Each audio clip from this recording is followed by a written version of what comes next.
The map stopped me before the expedition did. Not because it was old. Because it was too accurate. An Ottoman admiral. A sheet of gazelle skin. A coastline that no European sailor was supposed to have seen for another 300 years. I spent weeks trying to understand how that was possible. And what I found didn't simplify the question. It multiplied it. Because here is what the record shows: if you're willing to sit with it long enough, the continent of Antarctica, officially discovered by 3 separate expeditions in 1820, almost simultaneously, as if the world had agreed on a date, has a history that the official timeline cannot comfortably contain. And the closer you look at the gaps, the destructions, the sealed archives, and the economic patterns that preceded the so-called discovery, the more a different story begins to take shape. Not a conspiracy. A pattern. And once you see it, you cannot unsee it. Let me start where I always start, with the thing that doesn't fit. In 1513, a Turkish admiral named Piri Reis completed a world map that is now held in the Topkapi Palace Museum in Istanbul. It was rediscovered in 1929, largely ignored, and then in 1960, a cartographer named Charles Hapgood, working at Keene College in New Hampshire, submitted a formal analysis to the United States Air Force Strategic Air Command. His conclusion was extraordinary. The Piri Reis map appeared to show the coastline of Queen Maud Land in Antarctica, accurately, at a level of detail consistent with subglacial surveys conducted by modern instruments in the 1950s. The Air Force wrote back. Lieutenant Colonel Harold Z. Ohlmeyer, in a letter dated July 6, 1960, now sitting in the Library of Congress correspondence files, confirmed that the southern coastline on the Piri Reis map did appear to match the subglacial topography of Antarctica, meaning the land beneath the ice, with a precision that no explorer using 16th-century instruments could have achieved. Hapgood's conclusion was that the map had been compiled from far older source charts. Charts that no longer exist. Charts that someone, at some point, had access to, and then either lost, destroyed, or never publicly acknowledged. The official academic response was measured skepticism. Alternative projections, drafting errors, coincidental geography. All of which are reasonable. All of which I've read carefully. But let me be fair to the official narrative before I start pulling at the thread. The official story goes like this. Antarctica was unknown to humanity until the 19th century. It was simply too remote, too cold, too hidden beneath the roaring seas of the Southern Ocean for any pre-modern civilization to have reached it. The continent was formally cited, depending on which National Archive you trust, by either the Russian expedition under Fabian von Bellingshausen, the British expedition under Edward Bransfield, or the American sealer Nathaniel Palmer, all within months of each other between January and November of 1820. This near-simultaneous discovery is explained by the history of technology. Ships had only recently become capable of navigating those latitudes with any reliability, and the era of competitive polar exploration was simply arriving at its natural moment. 3 expeditions reached the same general region at the same historical moment because history sometimes clusters like that. The continent was then formally explored throughout the 19th and early 20th centuries. Scientific interest was codified by the Antarctic Treaty of 1959, signed by 12 nations and entering into force in 1961, designating Antarctica as a scientific preserve free from military activity and territorial claims. Records from the continent are maintained by the Scientific Committee on Antarctic Research, headquartered in Cambridge, England. The treaty has been called one of the most successful international agreements in history. That is the official story. Now let's start with the numbers. In 1820, when the 3 expeditions reportedly first sighted the Antarctic continent, they were not looking for a continent. They were looking for seals.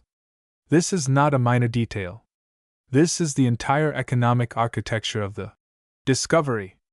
The Southern Ocean sealing industry had been expanding aggressively since the late 18th century.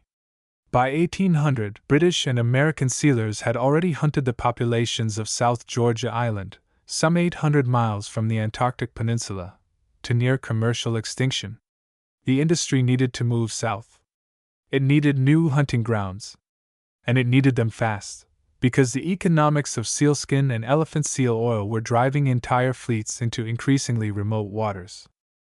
Nathaniel Palmer, the American credited by some as the first to sight Antarctica, was 21 years old in 1820. He was the captain of a 47-foot sloop called the Hero. He was not an explorer. He was a sealer. He was looking for animals to kill.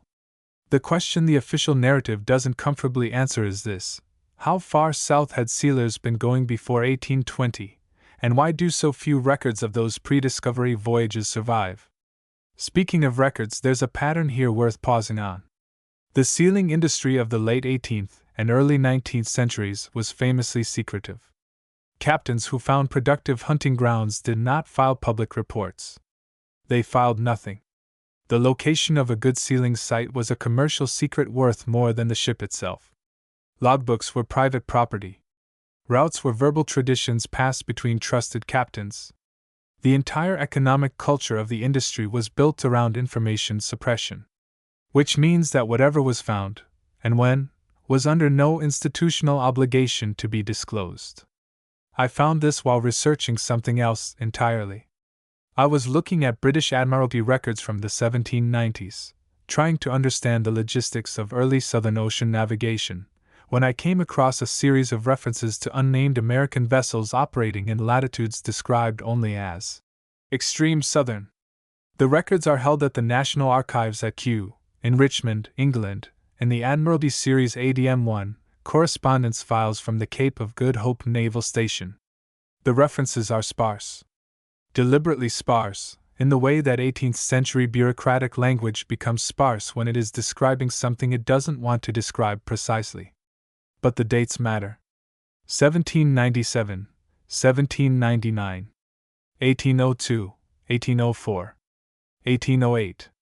Vessels reported operating in southern waters at latitudes that, if taken literally, placed them within the range of the Antarctic Peninsula.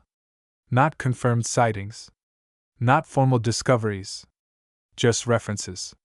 Oblique, administrative, easily overlooked. The timeline isn't subtle.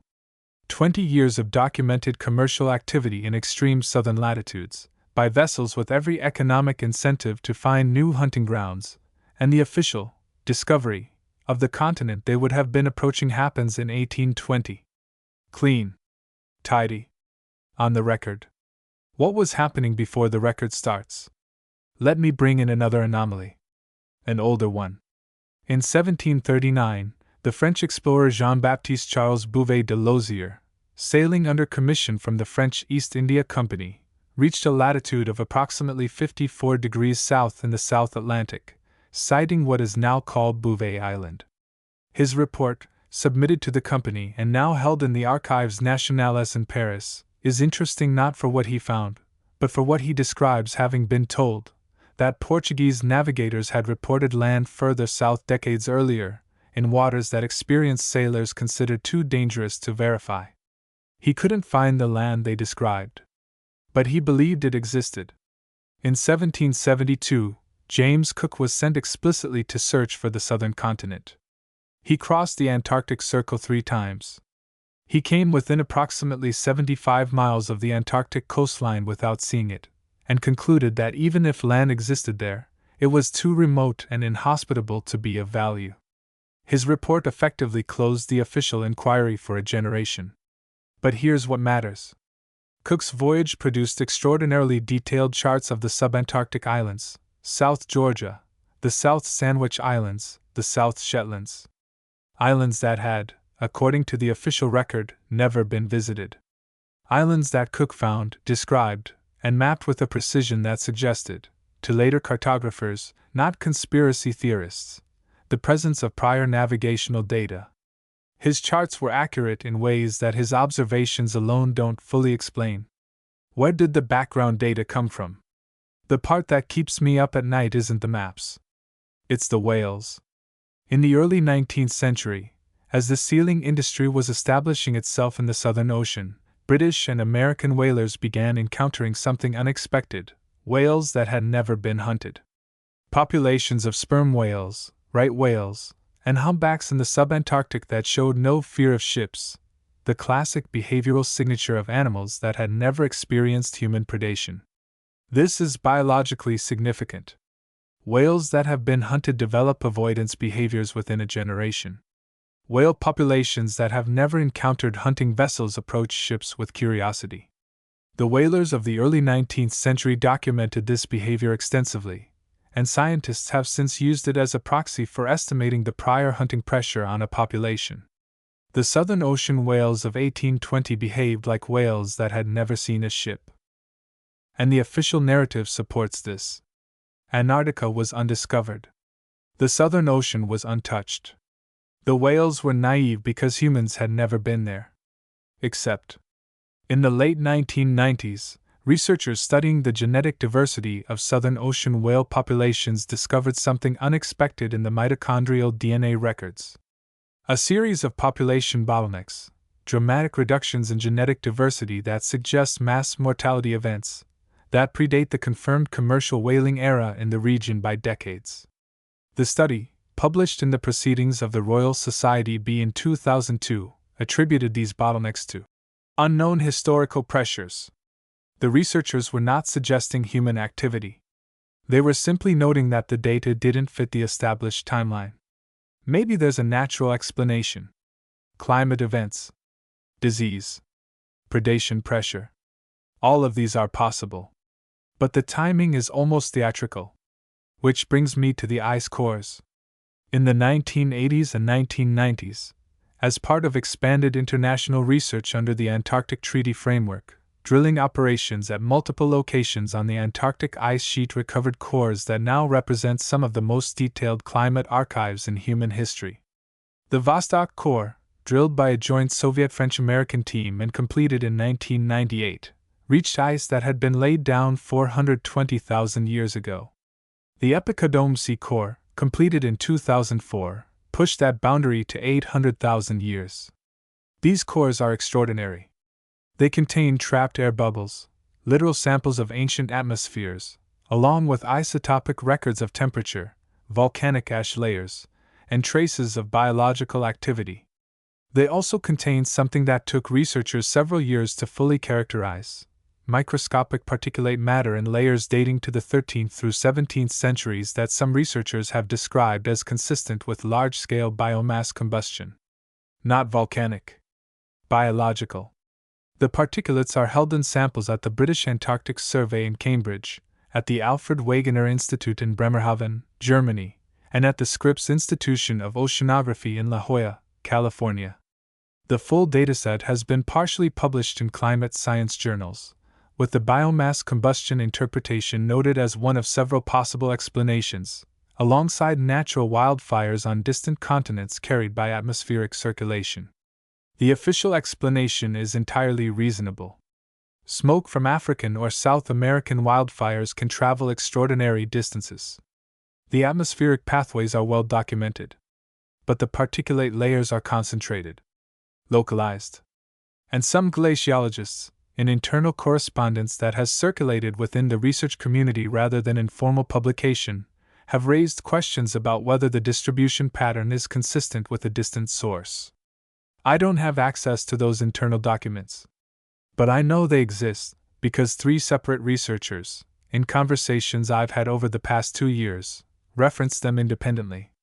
Maybe I'm seeing patterns where none exist, but the pattern keeps appearing in the same place, in the same centuries.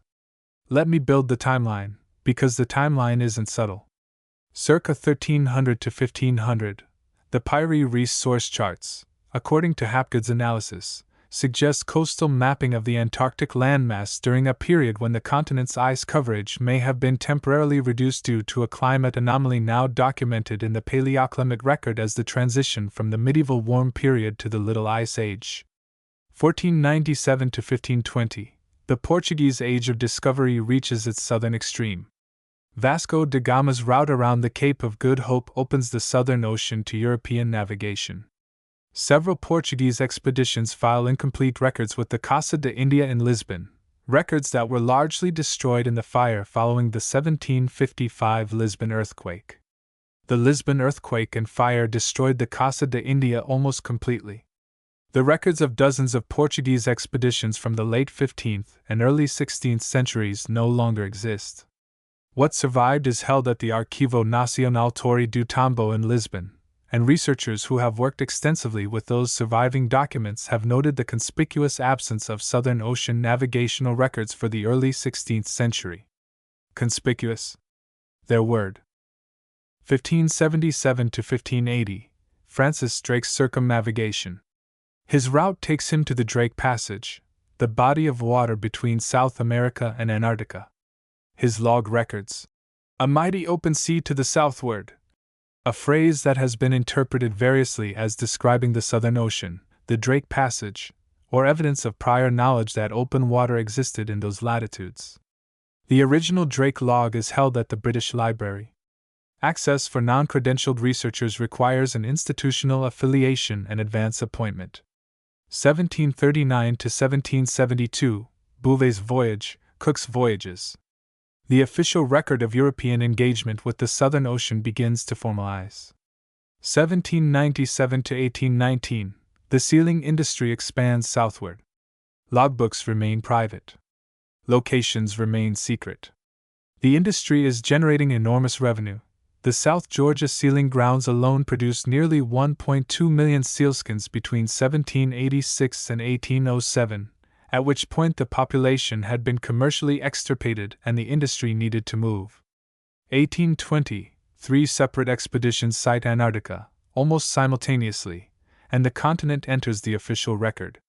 That's not exploration. That's formalization.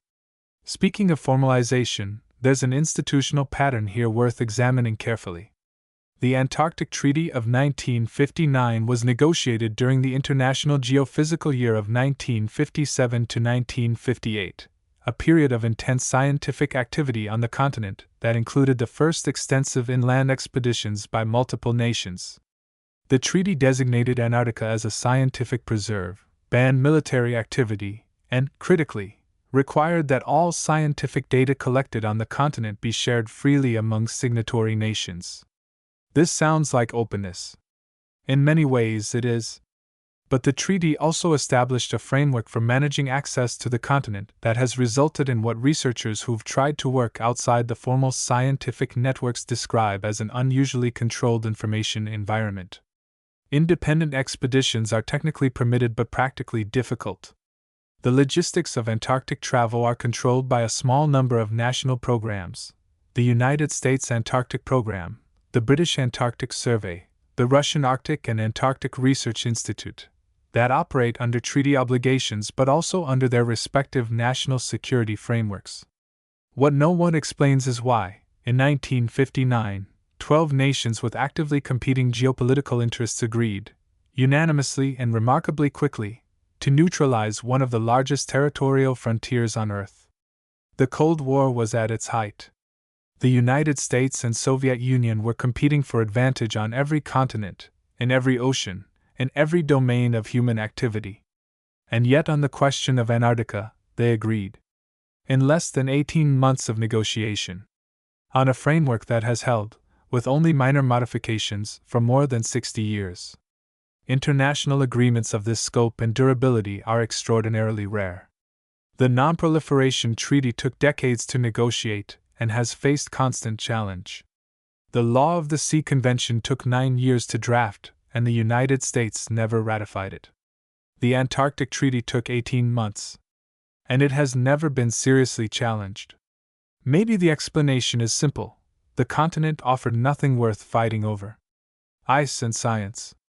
No oil discovered. No strategic position of meaningful value. No reason to compete. But the oil exploration moratorium within the treaty framework, the Protocol on Environmental Protection, added in 1991, suggests that the question of Antarctic resources was not abstract. There was enough concern about extraction to formally prohibit it. So the resources were acknowledged. And then they were sealed away. I want to be precise about what I'm not saying. I am not saying that Antarctica was a thriving civilization. I am not saying that ancient astronauts built structures beneath the ice. I am not saying the governments of the world are hiding a city. What I am saying is this: the pattern of evidence, The pre-Columbian maps with accurate coastal details, the commercial activity in extreme southern latitudes prior to the official discovery date, the genetic anomalies in whale populations, the particulate record in ice cores, the destruction of Portuguese navigational archives, the conspicuous efficiency of the 1959 treaty. This pattern suggests that our official timeline of human engagement with Antarctica may be incomplete. Not fabricated. Incomplete. There is a difference between a lie and an omission. And the history of exploration is full of omissions, deliberate, commercial, political, and accidental. The sealing industry had every reason to omit. The Portuguese crown had every reason to omit. The early 19th century expeditions had every reason to retroactively formalize discoveries that had been commercially exploited for decades before anyone filed a flag. The pattern indicates not a single conspiracy, but a series of overlapping interests, each with its own incentive for silence, each contributing to a cumulative gap in the record that is now old enough to look like the record itself. And then there's Operation High Jump. In 1946 and 1947, the United States Navy launched the largest Antarctic expedition in history. 13 ships, 23 aircraft, 4,700 men. Led by Admiral Richard Byrd, who had already conducted 2 previous expeditions to the continent in 1928 and 1933. The stated purpose was scientific, cartographic survey, climate research, logistical testing of equipment in extreme cold. The expedition was also explicitly framed as military training. It ended abruptly. The scheduled 8-month mission was terminated after approximately 8 weeks. The official explanation cited weather conditions and equipment failures.